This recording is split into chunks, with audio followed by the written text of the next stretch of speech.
El tema que vamos a tomar esta vez es en base exactamente a ese mensaje acerca de lo que sucede con Herodes. Y el título que se ha querido poner esta obra es Cuando se pierden las oportunidades. En el pasaje anterior que estuvimos compartiendo, se decía que a los 12 discípulos se les había separado de Jesús para ir a predicar. O sea, ellos no estaban en ese ambiente. Ahora, por esta razón acá vemos que Marcos introduce aquí un relato que sirve a modo de paréntesis, en tanto que los discípulos vuelvan y se junten con el maestro. Lo manda a predicar. Sin embargo, aquí hay este paréntesis de Herodes. Recordemos que Jesús comenzó su ministerio en Galilea, junto con Juan el Bautista. Fue en aquel tiempo encarcelado. Y lo tenemos en Marcos 1, del siglo XIV. Y ahora, después de la muerte de Juan, es cuando Jesús envía a los 12 para que continúen este ministerio. Parece mentira que la obra del Señor no para. Puede haber desgracias, puede haber tantas cosas, pero esto tiene que continuar y continuar y continuar. Se nos da información también detallada del tipo de rey y gobernantes que dirigían a Israel en ese momento. Este incidente sirve de talón de fondo para poder ayudarnos a entender que el Señor ve a su pueblo, pero ¿cómo lo ve? En medio de todo. Lo ve, dice, con una compasión tremenda, porque no tenían pastor. Y cuando un pueblo no tiene pastor, créanme que el enemigo se aprovecha, vienen los lobos disfrazados y hacen daño al rebaño. Sin embargo, acá podemos ver, hermano, que acá nos sirve de contraste de lo que es Jesús como el rey legítimo. Este es un reyzuelo, si queremos decirlo por Herodes, pero el verdadero rey de reyes es Jesús, el legítimo rey de Israel. Hablando de Herodes, al rey Herodes, hay varias referencias a Herodes en el Nuevo Testamento. Y es importante también identificarlos para no confundirnos. Se habla de Herodes el Grande. Fue el rey en los días del nacimiento de Jesús, ¿recuerdan? Quien ordenó la muerte de los niños en Belén. Y esto está también en Mateo 2, los versículos del 13 al 16. Dice que a la muerte de ese rey, su reino se dividió en 3 partes entre sus hijos. Ahí tenemos a Arquelao, Antipas y Felipe. Antipas asumió el nombre dinástico de Herodes. O sea, le gustó este nombre, Herodes, cuando comenzó a reinar sobre Galilea y Perea. Ahora, este es el Herodes del que trata la porción bíblica. Este Herodes. Aunque Marco lo describe como rey, en realidad nunca lo fue. Nunca fue rey. Cuidado, que él sí aspiró a ser rey, pero sin embargo no lo fue. Pero este título lo llevó a su padre. Marcos acá usa la palabra rey en el sentido de que se le conocía popularmente, aunque su título era tetrarca. Este Herodes era un tetrarca.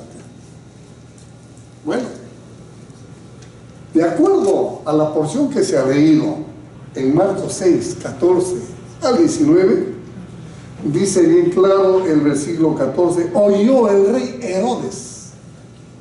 ¿Qué es lo que oyó el rey Herodes? Oyó acerca de la fama de Jesús,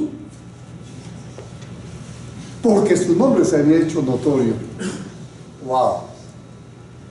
La fama de Jesús se había hecho notorio. Al hacer notorio la fama de Jesús, hay un fenómeno que sucede o que se suscita. Muchos comienzan a seguirlo, tal vez buscando sanaciones, tal vez buscando favores. Bueno, hay muchas especulaciones acerca de la identidad de Jesús. Sin embargo, porque este mismo pasaje dice: ¿no será Juan el Bautista? ¿No será Elías? ¿O será algún profeta antiguo? Miren las especulaciones. Y esta es una de las grandes, amados hermanos, debilidades de la iglesia hoy en día. Yo puedo preguntar: ¿quién es Jesús para ti? Y de repente no va a haber una respuesta de quién es Jesús. Hablamos mucho de otras cosas personales y muchas veces no hablamos de Jesús. La iglesia de Cristo, cuando nos reunimos, la conversación básica debe ser Jesús en tu vida. ¿Qué es lo que está haciendo para ti? ¿Cómo estás respondiendo tú a ese llamado? Pero sin embargo, muchas veces Jesús está de costado y nuestra conversación es vana, es vacía, es fofa. Y acá, amados hermanos, vemos que Marcos nos presenta este impacto sobre la gente a través de los ojos de Herodes. Curioso. Esto es interesante porque tanto Jesús como sus discípulos, dice, que predicaban, ¿qué cosa? Que el reino de Dios estaba con ellos. Ya no solamente que sabía acercarlos, sino que estaba con ellos.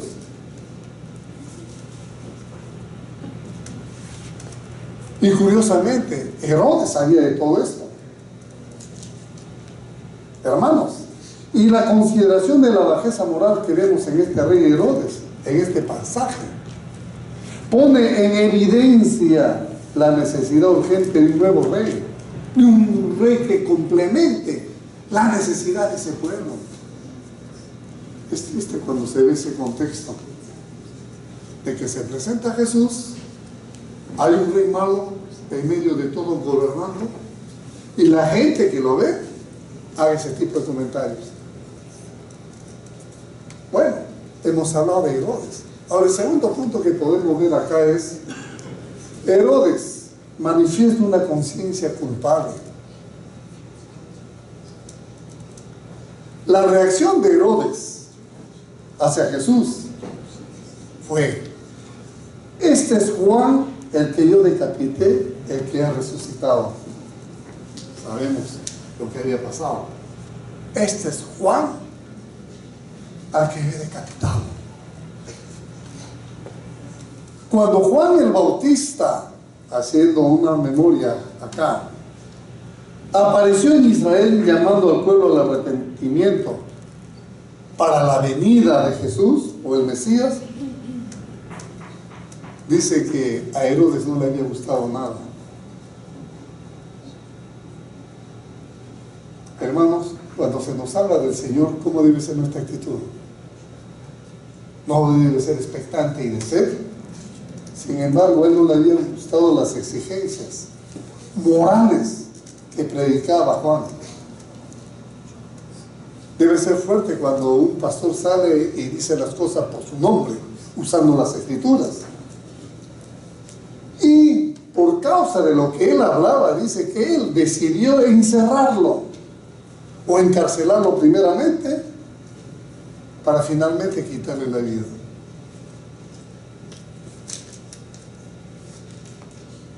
Pero ahora está descubriendo que la muerte de los siervos de Dios no puede silenciar el mensaje. ¿Creen ustedes que hubo respuesta a lo que él sentía al silenciar a Juan matándolo? ¿La palabra de Dios iba a quedar ahí? No. Esto nos lleva a pensar que la voz de Dios nunca la vamos a silenciar. Esto es importante porque el mensaje del reino, que es el Evangelio, debe ir acompañado de arrepentimiento. Pero sin embargo vemos en este rey no había ningún tipo de arrepentimiento. Tal vez podría haber remordimiento, pero no arrepentimiento. Y cuando hay arrepentimiento, amados hermanos, y esto también es para nosotros, debe haber vidas cambiadas, debe haber vidas transformadas, vidas dedicadas al servicio a Dios y no a la inmoralidad. Paralelo a este hombre, solamente tenía remordimiento. Dice que habían aprendido a Juan por causa de una mujer. El texto nos dice, por causa de Herodías. Herodes ya era un hombre casado cuando sucede todo esto. Cuando lamentablemente se enamoró de una mujer de su hermano. A manera de historia. Se divorció de su esposa para tomar a Herodías. Miren, parece una novela, ¿no? Mujer de su hermano Felipe. Y vivir un romance inmoral con ella. Esto es lo que estaba pasando. Este acto de inmoralidad mereció la denuncia firme de ¿quién? De Juan el Bautista. Por eso que fue preso y matado, por denunciar lo que estaba pasando. Wow, Juan, qué valiente eres para denunciar a un rey en esta situación, que tiene el poder de todo. Y esta denuncia le acarreó a él entonces, ¿qué cosa? Odio de parte de Herodías, que llegó a la culminación haciéndolo matar. Hermanos, cuando nosotros vemos todos estos acontecimientos, también podemos ver a Jesús. Y Jesús, créeme, que tuvo palabras duras para Herodes. Lo trata como zorro. Miren lo que dice en Lucas 13:32 acerca de este Herodes. Vayan y digan a ese zorro, a ese reyzuelo, mira, hoy y mañana seguiré expulsando demonios, Jesús hablando, seguiré sanando a la gente y al tercer día terminaré lo que debo hacer. ¿Qué hizo al tercer día el Señor Jesús? Resucitó entre los muertos con poder y gloria una vez que había terminado este trabajo. Lamentablemente, hermanos, es muy triste ver cómo esto mismo ocurre en la actualidad. Muchos creyentes, ante el silencio culpable de los creyentes, o cuando sucede algo en la iglesia, una inmoralidad, ¿sabe qué? Mejor nos hacemos la vista gorda. No denunciemos. Si denunciamos, se van a ir. Y esa no debe ser el trabajo. El hacerse de la vista gorda. Por eso es que Juan el Bautista pagó una consecuencia, porque denunció. Nosotros tenemos que denunciar a la luz de la palabra tales actitudes o inmoralidades que se puedan presentar. Y si corregimos estos actos de inmoralidad o de adulterio, miren cómo hay reacciones. Se prende la chispa de la murmuración por corregir. La murmuración y genera algo más, indiferencia, resentimiento, y finalmente termina en saboteo a la obra. Se comienza a sabotear. ¿Por qué? Por denunciar la inmoralidad. Comienza todas estas cosas. ¿Utilizando a quién? Astutamente, tal vez a los más débiles, para que la obra caiga. ¿Y por qué cae? Lamentablemente, porque hay hermanos que no disciernen. Estamos viendo este paralelo a lo que pasó con la época de Herodes cuando gobernaba y cuando viene Juan el Bautista a denunciar. Son cosas que suceden. Ya no solo se condena este tipo de comportamiento, sino que muchas veces, amados hermanos, son aceptados socialmente. Al hacernos de la vista gorda, hay que aceptarlo socialmente. En muchos casos hasta celebramos, si es posible, la unión que ellos tienen. Nos hacemos partes de ellos, nos hacemos cómplices. Marcos nos dice que Herodes había encarcelado a Juan el Bautista por causa de una mujer que era Herodías, ¿verdad? Herodías, su amante, le agarró odio a Juan el Bautista. ¿Por qué? Por ser bocón. Vamos a cambiar la palabra. Por denunciar la inmoralidad. Por eso es que le agarró odio, por denunciar. Amados hermanos, ante Dios no hay ninguna aprobación a las cosas ilícitas. Y la iglesia de Cristo está también en el poder de denunciar estos actos. Podemos imaginarnos, por lo tanto, que Juan debió ser causa de muchas discusiones. Pobre Juan, entre ellos, hasta el punto diabólico, si se quiere, de empezar el trabajito de Herodes. Primero te voy a encarcelar y después voy a terminar con mi trabajo. Silenciado. Silenciado. ¿Qué podemos sacar de esto? La iglesia, los creyentes, somos llamados a predicar la palabra y a resguardar la pureza de la doctrina, de la palabra de Dios, a no mezclarnos. Nosotros también, hermanos, tenemos que denunciar todo el tiempo. Por eso, qué triste es ver la iglesia actual, en que encontramos a muchos aduladores que buscan la atención de otros para contradecir la verdad de Dios.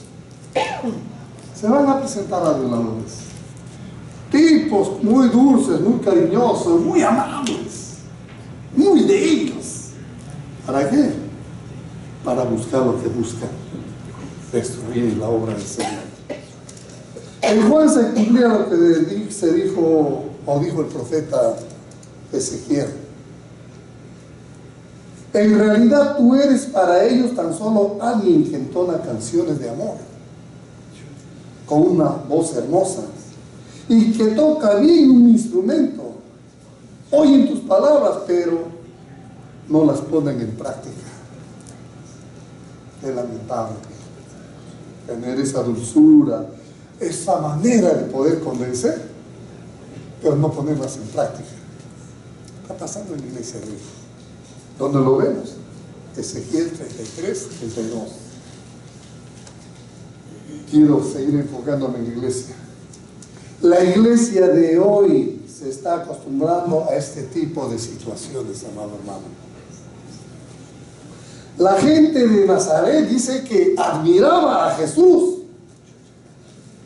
pero lo rechazaron cuando se dieron cuenta del costo de dejar sus vidas para seguirlo a Él. Y hoy en día estamos viendo eso. Cuesta seguir a Cristo.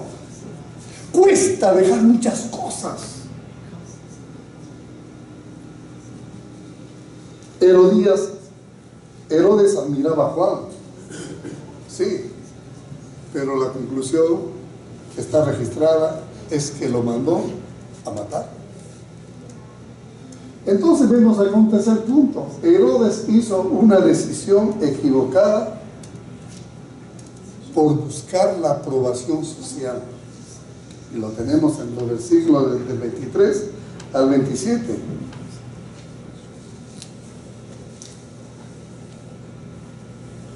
Hermanos, acá vemos entonces que este hombre se encontraba en una encrucijada y se debatía entre dos pensamientos. Uno, él respetaba a Juan y le escuchaba, pero le faltaba la decisión para terminar las relaciones pecaminosas que él tenía con una mujer que no era suya y que lamentablemente a él lo arrastraba hacia el pecado. El caso de Herodes, aquí es un caso o un ejemplo de lo que sucede a mucha gente en nuestros tiempos. ¿Por qué digo que el caso de Herodes? Dice que Herodes escuchaba a Juan. Escuchaba la palabra y les gusta. Pero cuando se encuentran ante sus pecados, en medio del frenesí de este mundo, les gusta demasiado como para no abandonar los placeres y son llevados a perdición. Hoy en día sucede lo mismo. La historia no ha cambiado en nada. No ha cambiado, amados hermanos. Miren conmigo lo que dice el versículo 21. Llegó un día oportuno cuando Herodes, siendo su cumpleaños, ofreció un banquete a sus nobles y comandantes y a los príncipes de Galilea. Y cuando la hija misma de Herodías entró y danzó, agradó a Herodes y a los que se sentaban a la mesa con él. Y el rey dijo a la muchacha: pídeme lo que quieras y te lo daré. Y le juró: te daré lo que me pidas, hasta la mitad de mi reino. Mire la emoción de este hombre. Ella salió y dijo a su madre: ¿qué pediré? Y ella le respondió: la cabeza de Juan. La cabeza de Juan el Bautista pide. Enseguida ella se presentó apresuradamente ante el rey con su petición, diciendo: quiero que me des ahora mismo la cabeza de Juan el Bautista en esta bandeja.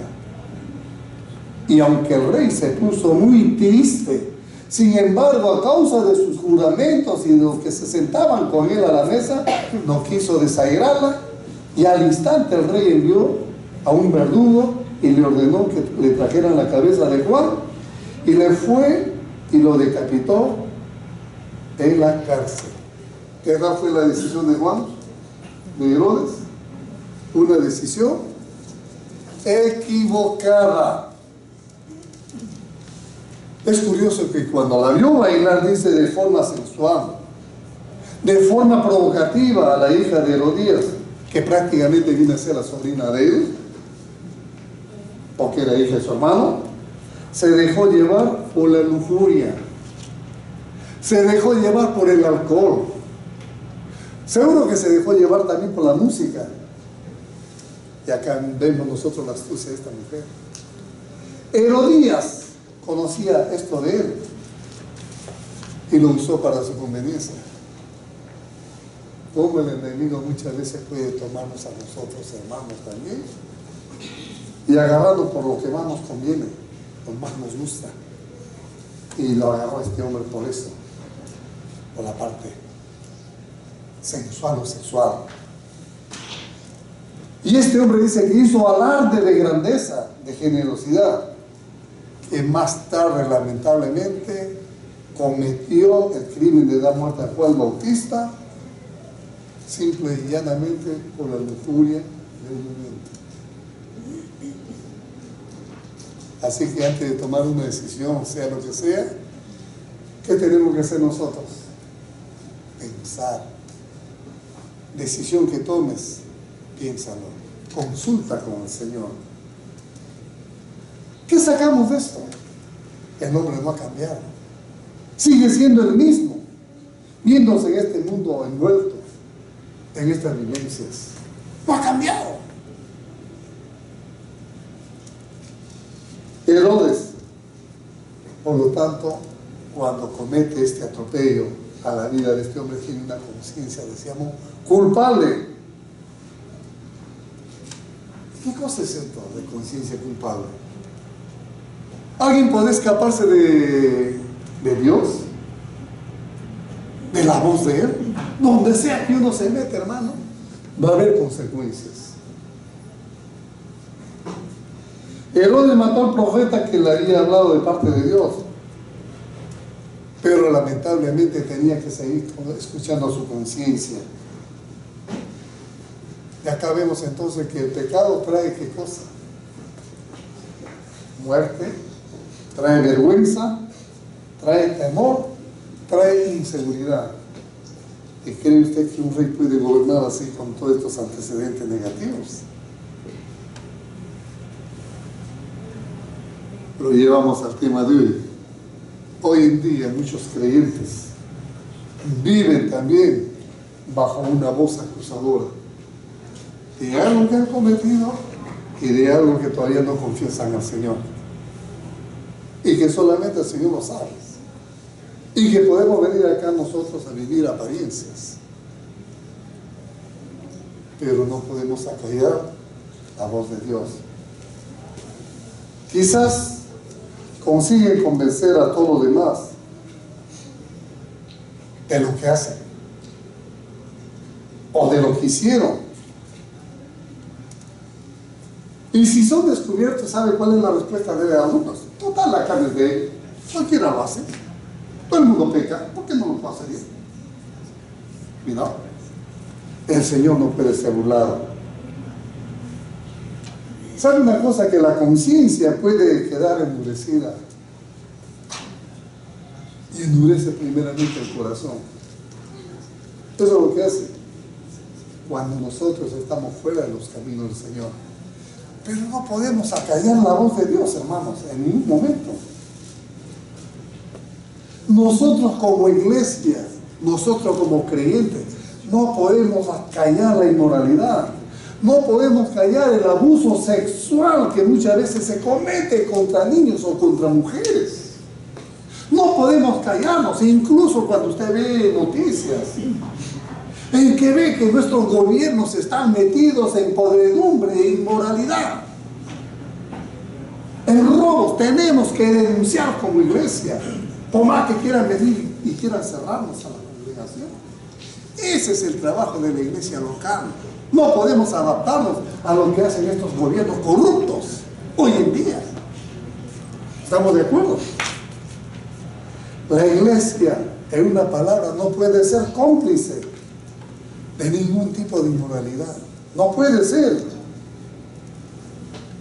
Por eso pongo ese paralelo, aun cuando se dé en el gobierno, tenemos que denunciarlo, hermano.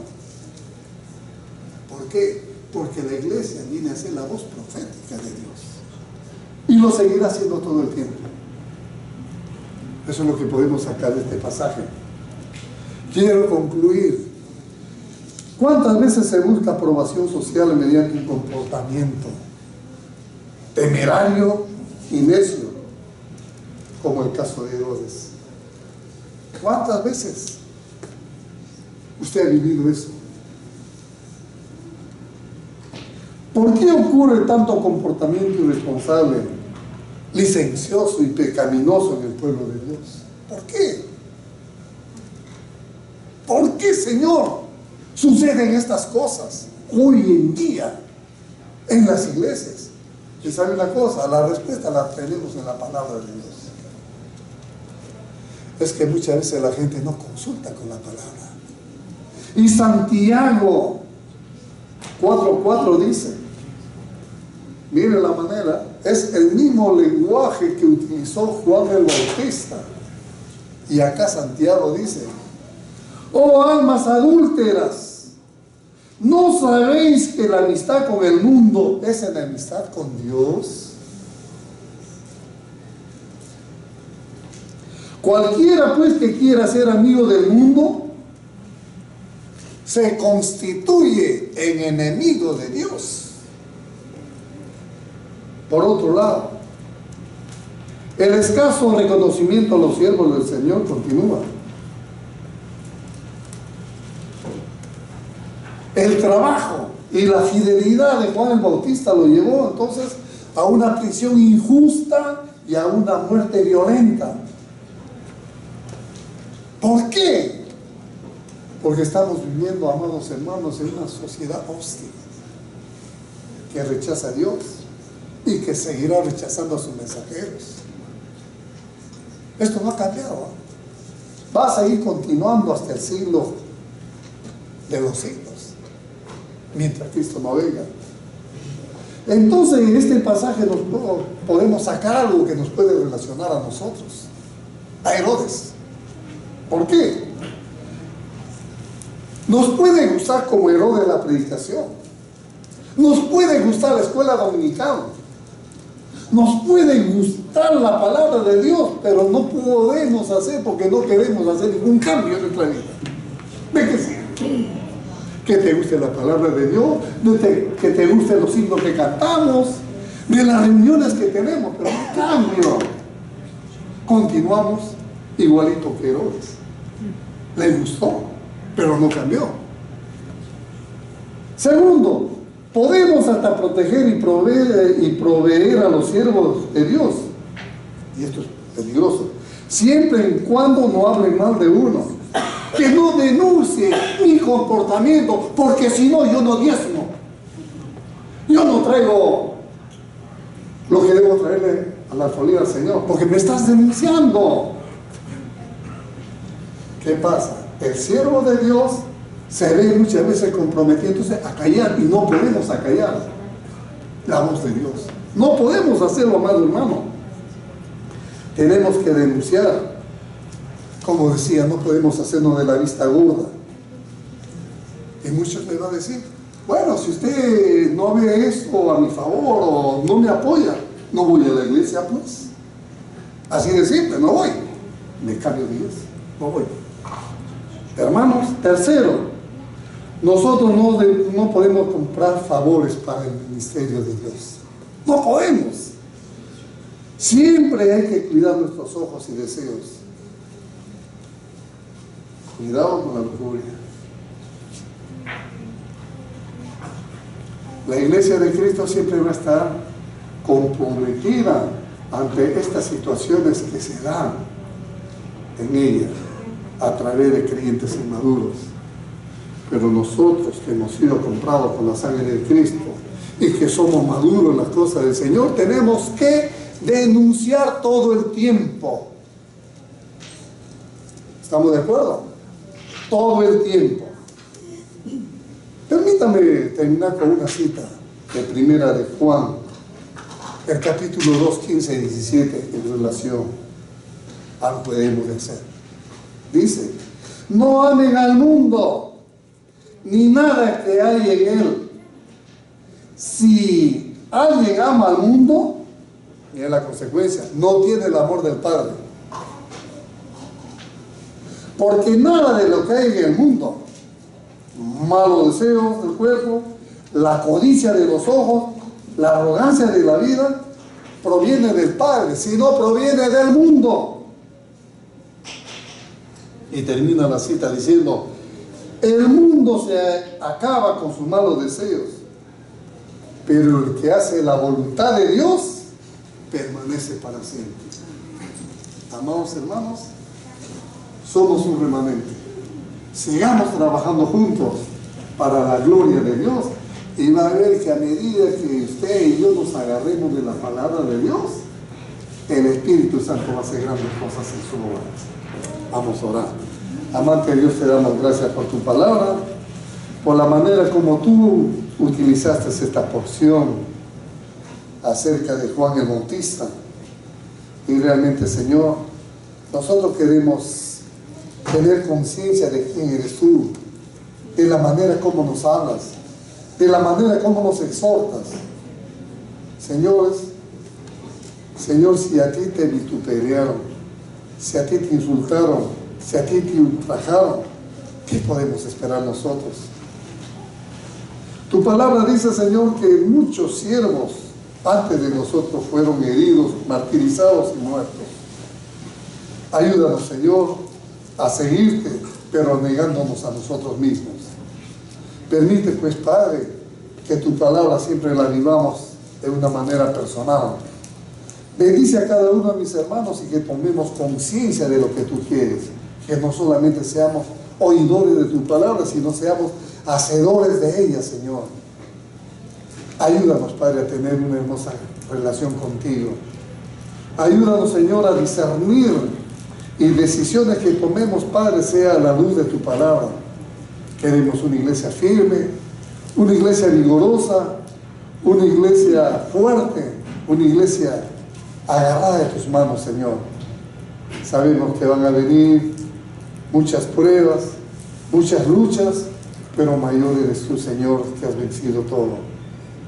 Despídenos con tu paz y tu bendición, Padre. Bendice los alimentos, bendice la conversación y llévanos a nuestros hogares.